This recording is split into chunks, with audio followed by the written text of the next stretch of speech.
Our project today is to paint this bedroom, and I'm not going to use a painter's tape to paint the edges. Instead, I am using a high quality paintbrush from Wooster. You can also use the one from Purdy. And the difference is, with this high quality brush, it has a sharp end of the brush which gives you a precise straight line.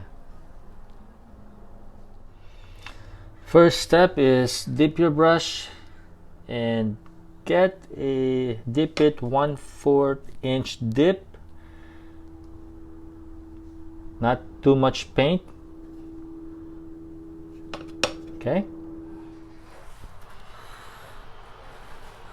remove the excess paint first and then start painting the edge.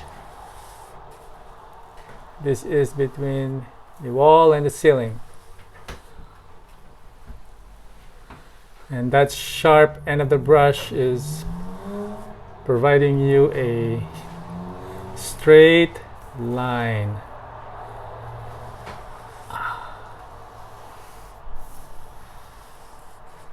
Voila! Thank you guys for watching. If you have any questions, please leave a comment and please subscribe. Thank you for watching.